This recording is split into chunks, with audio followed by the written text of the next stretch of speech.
What up, football fans? Welcome to another episode of the Fin Posse Podcast. I'm your host, Big C. And this is brought to you by Game Changers Media. How's everybody doing today? Happy Friday. Happy Friday. Super Bowl weekend is upon us. How's everybody doing out there today? How's everybody doing out there this glorious Friday? How is everybody doing out there today? It is Super Bowl weekend. Are you pumped? Are you excited? How y'all feeling out there? Of course I'm excited for the game. I mean, it's the biggest game in the world. The biggest game in the world. But at the same time, I can't lie. This time of year is also super depressing. It's super depressing to sit here and watch other teams continuously get to the Super Bowl. And the fact that I've never seen the Miami Dolphins in a Super Bowl, or even we haven't even been close. We haven't even been close in so long. It's absolutely crazy. It's mind-blowing. It's mind-blowing that this franchise just hasn't been able to get it right. You would think that they would get lucky at least and get it right to a point, but no. It just seems like we're so far away, and it drives me crazy. It really does. But that's here nor there. Here nor there. It is what it is. Hopefully, there's two things that can happen this season.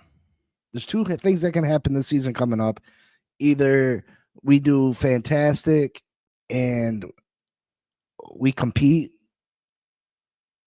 for a championship next year, or we get some new people in the building. Chris Greer's fired, Mike McDaniel's fired, Tua's released, and we begin the rebuild process again. But to be honest, we've seen this show a million times, over and over and over again. Do you even have confidence that if we get rid of Tua, we get rid of Mike McDaniel, that we get rid of Chris Greer, that we get it right? Do you have confidence that we get it right, even if we let them guys go? When does it become our turn? When's it our turn to get the Andy Reids of the world? When's it our turn to draft a Patrick Mahomes? When's it our turn? When is it our turn? Super, super frustrating. Super frustrating. Depressing. And I hope and pray somehow, some way, we can end up getting it right. I really do. I really do. I can't take much more of watching other teams celebrate. I can't take much more of watching other teams gloat. I'm tired of being the pathetic Miami Dolphins. I'm tired of it. I am absolutely tired of it. So yesterday, enough of that. Yesterday was the NFL award ceremony. Congratulations to all the winners. But there was a robbery that took place. We'll get into that. But yeah, NFL award ceremonies. Let's get into that a little bit. We'll go over the winners. So, Pro Football Class of Hall of Fame was announced for the class of 2025. You got cornerback Eric Allen. He got in. Jared Allen, defensive end, got in. Antonio Gates got in. Sterling Sharp, wide receiver, the Green Bay Packers. Now, Sterling Sharp was a great talent when he played. He was a great talent, great wide receiver, suffered injuries, made him retire. This guy only played in the league for 6 years. Is that enough to be Hall of Fame worthy? Is 6 years enough of a Is that enough of a sample size to get into the Pro Football Hall of Fame? You know, lots of people have had great potential. You know what I mean? Lots of people. But 6 years, 6 years you got into the Hall of Fame, especially with some of the people that were left out. Some of the people that were left out was wide receiver Torrey Holt. Wide receiver Torrey Holt. Torrey Holt's stats are leaps and bounds better than Sterling Sharp's.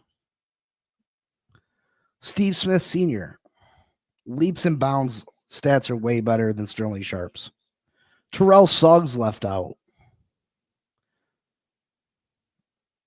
Reggie Wayne left out.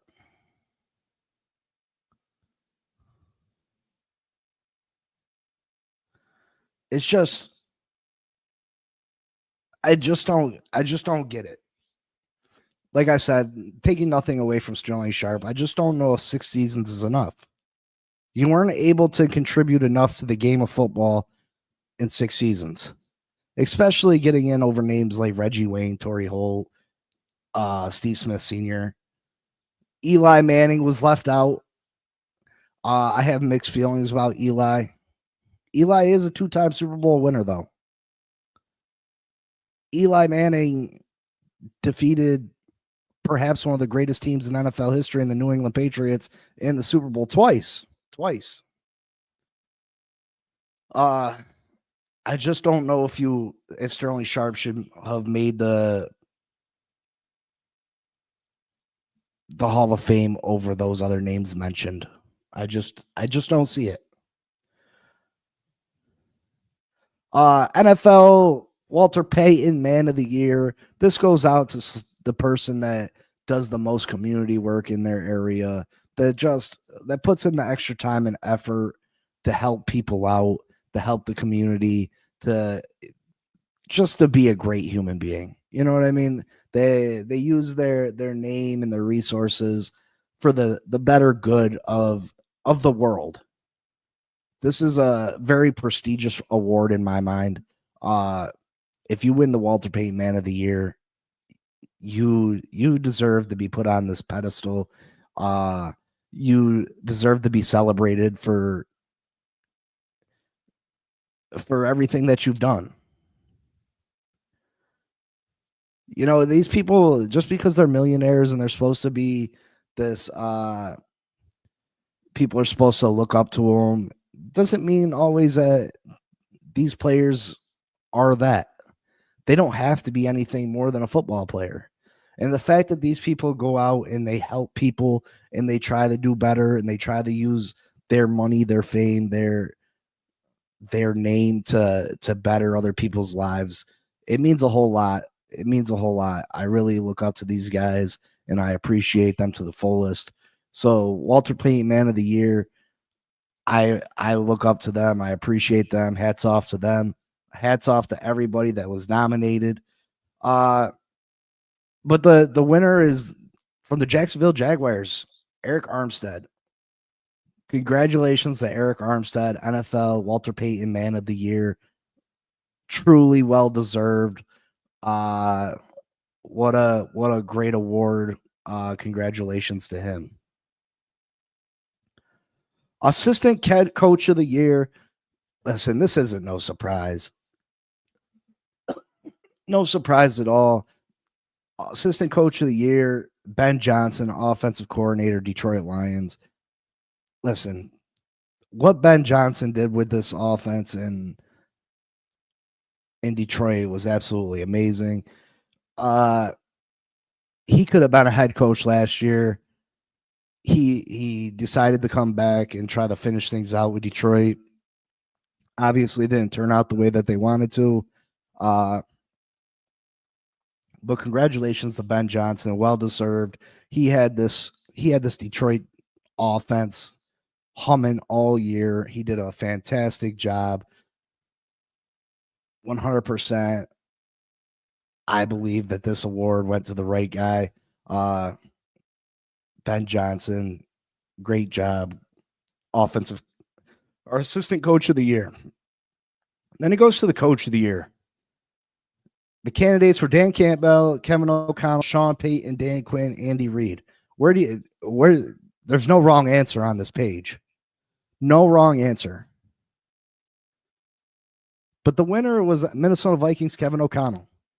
And how do you argue that? How do you argue Kevin O'Connell? First off, his starting quarterback gets hurt at the beginning of the year.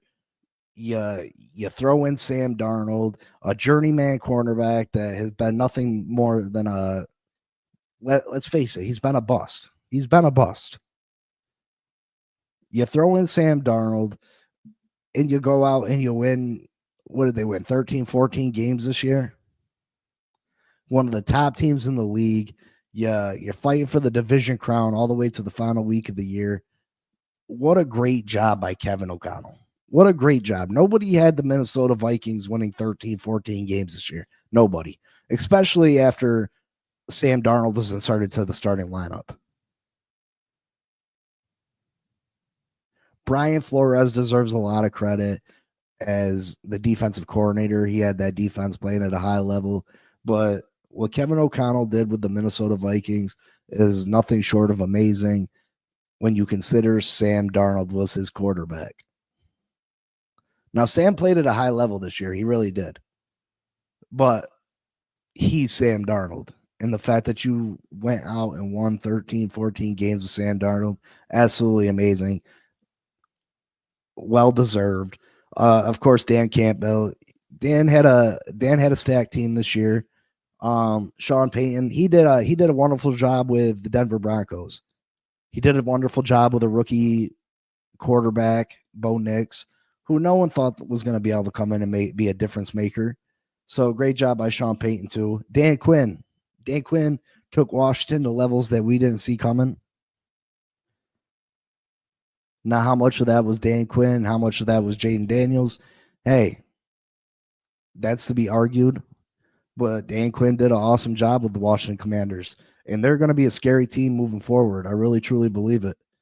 And then you got Andy Reid, the constant. He's what success looks like. He's what greatness looks like. Year in and year out, he's got the Kansas City Chiefs as the best team in the league. He's got them as the best team in the league. They lost 2 games this year. One of them, they didn't play their starters. Great year by the Kansas City Chiefs. But I truly believe that Kevin O'Connell definitely deserved this award. Congratulations to him. Comeback Player of the Year. The nominee, Sam Darnold. I could understand if he would have got it. DeMar Hamlin, Christian Gonzalez, J.K. Dobbins, and Joe Burrow. The only other name on this list I could have seen competing with the eventual winner, Joe Burrow. Joe Burrow takes home the award. He got some votes for MVP this year. Joe Burrow played at an extremely high level, coming back off that arm injury. The only person I can see with a legit argument is Sam Darnold. Again, Sam Darnold played fantastic for Minnesota, but this was Joe Burrow's award from the beginning. Like I said, he was an MVP candidate. He put this Cincinnati Bengals team on his back and almost got him into the playoffs. Joe Burrow, well-deserved comeback player of the year. Defensive rookie of the year. You got Cooper DeJean from the Philadelphia Eagles. Brandon Fisk, defensive lineman for the Rams. Kerryon Mitchell, cornerback for the Eagles. Chop Robinson, the outside linebacker from my Miami Dolphins. And Jared Verse, outside linebacker for the Rams. I mean, if you watched any of the Rams this year, you knew Jared Verse was taking this home. Jared Verse is a ball hawk. He's a difference maker. He's going to be a problem for years to come. What a home run by the Rams this year, drafting both Brandon Fisk and Jared Verse. Their defense is in good hands for years to come. Congratulations to the rookie, Jared Verse. Offensive rookie of the year. You already know where this is going, brother. Brock Bowers had a record-breaking year for the Raiders. You have Jaden Daniels, quarterback for the Commanders. Malik Neighbors, wide receiver, New York Giants. Bo Nix, Denver Broncos. And Brian Thomas Jr., wide receiver, Jacksonville Jaguars. All these guys are future stars. Man, they all played at a fantastically high level. Again, every one of these guys deserves their flowers. All of them had tremendous years. But the only answer here is Jaden Daniels. That's the only answer. Jaden Daniels is the only answer. He took this team to the NFC Championship game. Fantastic, fantastic year. He's light years above where he should be at this time in his career. He did not look like a rookie quarterback. He does not carry himself like a rookie quarterback. This guy has all the potential in the world. He is already, I would say, a top 10 quarterback in this league, and the sky's the limit. Congratulations to Jaden Daniels.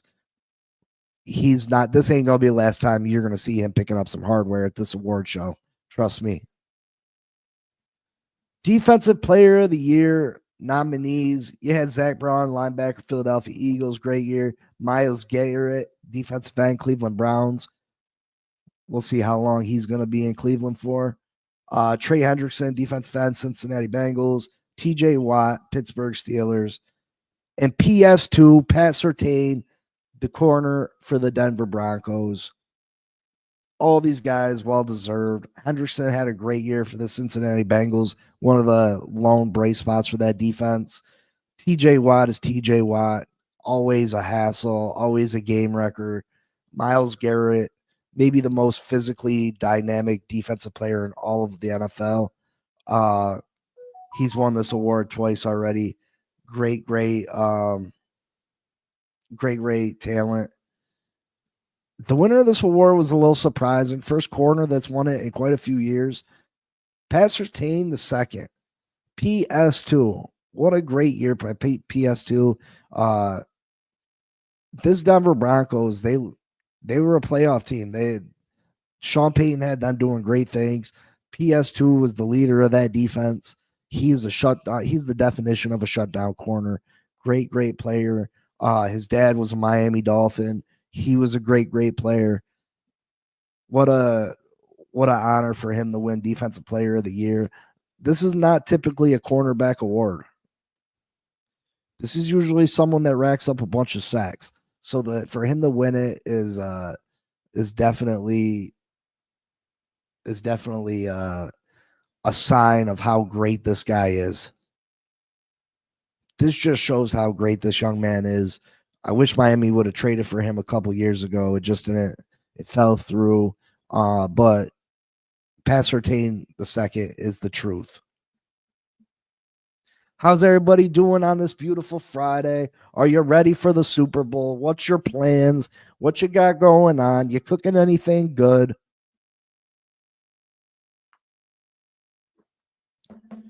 Or are you just more excited for the Super Bowl commercials? Who doesn't love the Super Bowl commercials? Offensive Player of the Year, great nominees. You had Lamar Jackson, Derrick Henry, Jamar Chase, Joe Burrow, and Saquon Barkley. Everybody knew who was going to win this award simply because the MVP award is a quarterback's award. The only answer here is Saquon Barkley. Is the real answer Lamar Jackson? I mean, possibly. Saquon had a great year, over 2,000 yards rushing. He could have broke the NFL record. Saquon, man, the Giants got to be kicking themselves in the ass.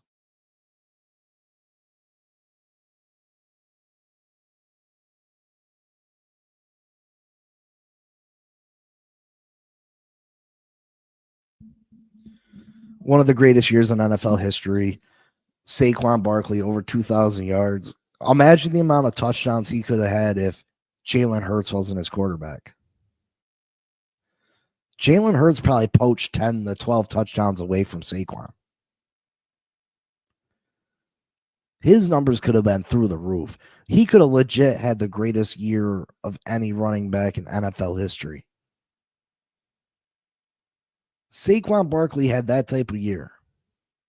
And if it wasn't Jalen Hurts poaching his touchdowns with the tush push, man, what could have happened? What could have been? Who's all in the chat? What's up? What's up? What's up? Good morning to you. Yeah, Saquon Barkley takes home the award. Well deserved. It just shows that, people say the offensive line doesn't matter. People, a lot of people are saying with the Miami Dolphins that, offensive line isn't that big a deal. This is proof. This is proof right here. Saquon with no offensive line with the Giants couldn't do nothing. Saquon with a very good offensive line in Philadelphia, 2,000 plus yards. Don't tell me that offensive line don't make a difference. You can't tell me. The proof's in the pudding. Saquon Barkley, Offensive Player of the Year. Congratulations to him.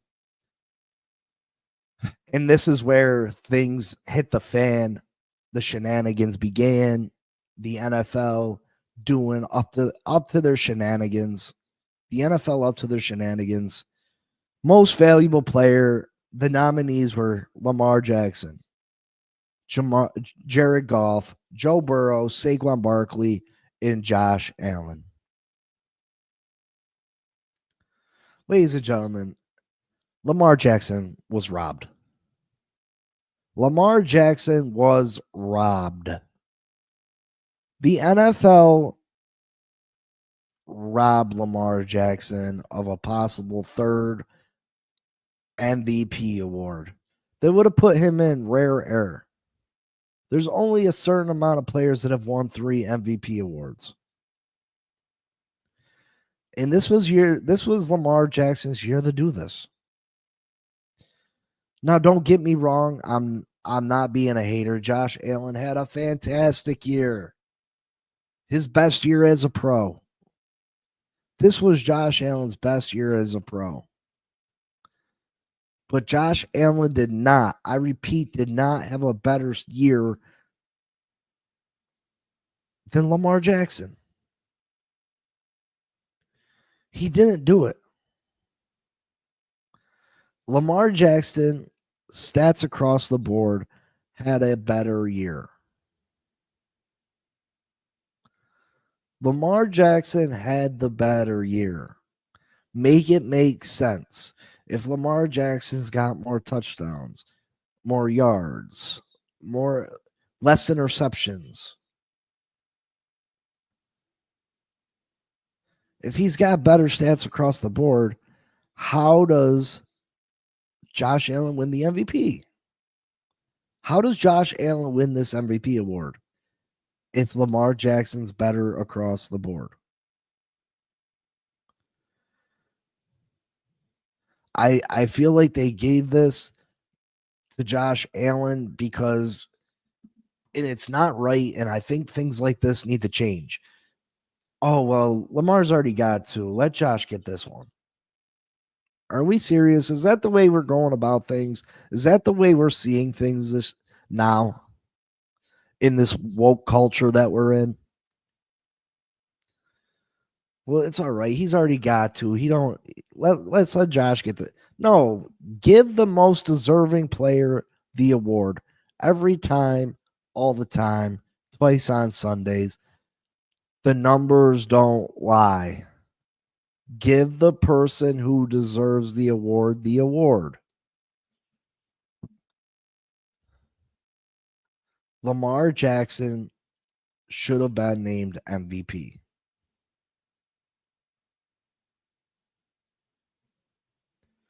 And again, Josh Allen, fantastic year. Congratulations to him. It's not his fault. It's not his fault. But this NFL and in the way they go about business, there was someone that actually gave Lamar Jackson a 4th place vote. That guy's NFL credentials need to be ripped away.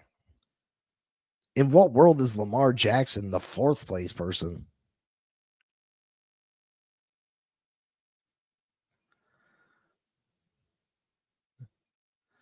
This is, I mean, I just don't feel that it's right. I think that There's an argument to be made that Josh Allen could have been MVP, but it's only an argument. He was not the MVP. Lamar Jackson was the MVP of this league.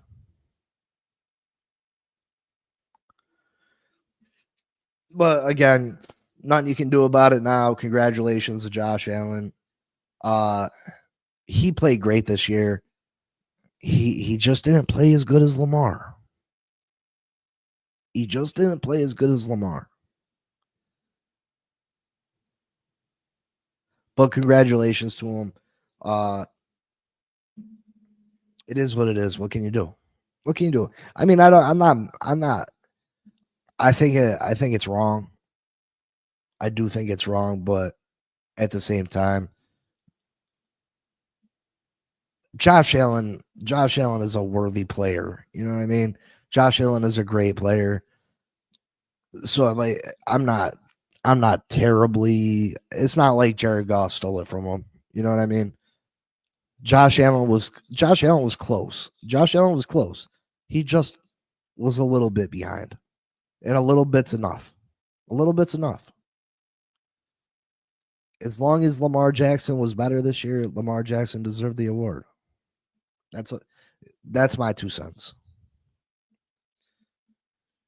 But anyway, a little bit of Miami Dolphins rumors. I'm hearing that Teron Armstead may be leaning towards playing this year. I don't know what that means for the Miami Dolphins. Miami can't bring Teron back at his current contract value. We can't bring him back at $20+ million a year. It just doesn't work for our team. So what happens? Do we ask Teron to take another huge salary cut? I don't know if he's willing to do that. But there's no way that we can pay someone $20 million plus a year to play in 10, 11 games. There's no way. We can't afford it. Not this year.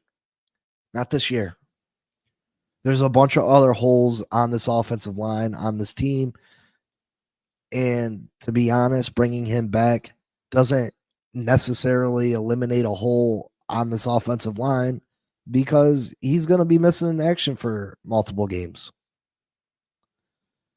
So I just don't see a world where it's crazy to think about, but maybe we release Teron Armstead. Maybe we try to trade him and see if we can get a guard for him. Teron Armstead had a great year stat-wise last year. He probably had his best year as a Dolphin last year. It's just that 20 million cap hit is too much this year. It's too much. Too much. So we shall see. Very interested to see what kind of moves that Chris Greer makes to try to get this team under the salary cap and to get us some cap room so we can make some moves. We shall see. It should start fairly shortly. Again, free agency starts next month. There's limited time. He's got to start making moves.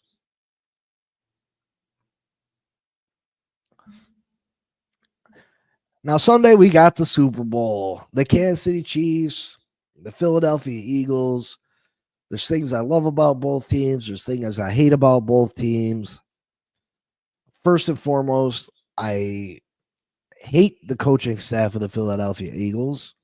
Nick Sirianni, I can't stand him. Looks like a little freaking weasel. He is overly confident. I feel like he was handed a very good team. And he has limited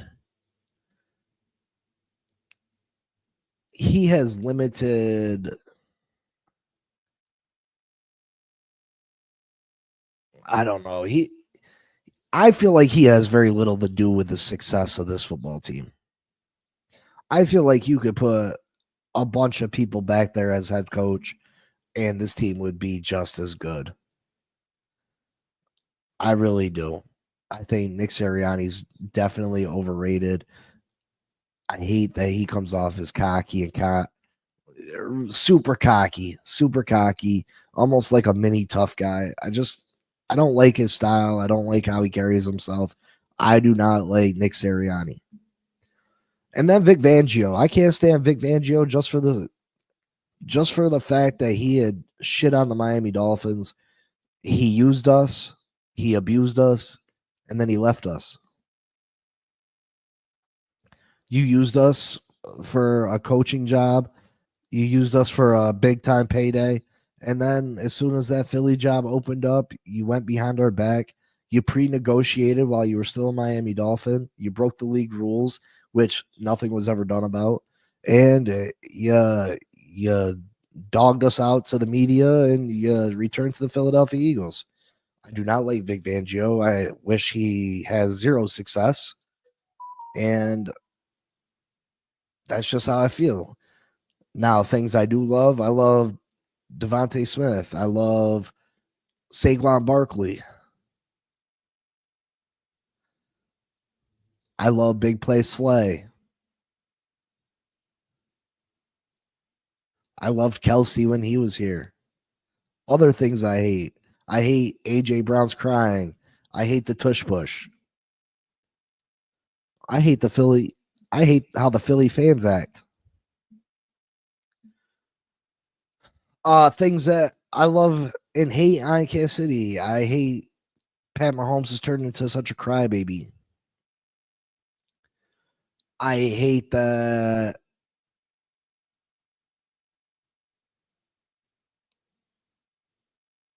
there's not a whole lot that I hate about the Chiefs, honestly. That crybaby stuff with Pat Mahomes, that's probably the biggest thing. Andy Reid, great guy, great coach. Pat Mahomes, a great talent. This defense plays out of their mind. It's just really I don't mind seeing them in the Super Bowl year in year out. I really don't. I respect greatness, and they're not the New England Patriots. I used to hate the Patriots so much because they would dog us out. They were our rivals. So yeah, I used to hate the Patriots. I hated seeing them win. This team's not in our division. This team has no effect on us. So I don't hate them. And not to mention, the Patriots are considered one of the greatest teams ever. Bill Belichick, Tom Brady, considered the greatest coach, greatest quarterback. I would love for the Patriots not to have that title. So if Pat Mahomes got to go and take it from him, at least it's not a Patriot. That's how I see it. I respect their greatness. I appreciate their greatness. Listen, the things that Pat Mahomes doing right now, the things that Andy Reid's doing right now, you can't undervalue that. Appreciate it. Appreciate what you're viewing. Because the chances are you're never going to see a performance and a run like you're seeing right now ever again. The run that Pat Mahomes and Travis Kelce and Andy Reid are on right now, you're probably never going to see anything like this again. It's unbelievable. They're going for the first three-peat in NFL history this weekend. Absolutely remarkable. Absolutely amazing. As far as a winner goes, like I said, I'd like to see the Chiefs win. I can't stand. There's a lot more I dislike on Philadelphia than the Chiefs. I'm gonna go with the Chiefs. I think they limit Saquon Barkley. I really do. I think they know that if they stop Saquon, that's their best bet to win. They can't let Saquon break one of those 60, 70-yard touchdowns. They got to shut Saquon down. I think Saquon has a decent game, but I don't think Saquon breaks the 100 yards this one. I really don't. And I think the experience, I think the perseverance of Patrick Mahomes and Andy Reid get the better of this Philadelphia team. And if they fall a little bit behind and you know, you never know. AJ Brown has a mental breakdown because he's not getting any opportunities and this and that. And Jalen Hurts, how healthy is that knee really? This Kansas City defense is a difference maker. The Eagles got a great defense also. But Pat Mahomes is different. Pat Mahomes is different. Patrick Mahomes is different. He is him. He is perhaps the greatest quarterback this league has ever seen. He's doing things that you can't believe he's doing. He is still under 30 years old. The guy's fantastic. I like the Chiefs. I think Pat Mahomes is your Super Bowl MVP. I like the Chiefs 24-20. 24-20.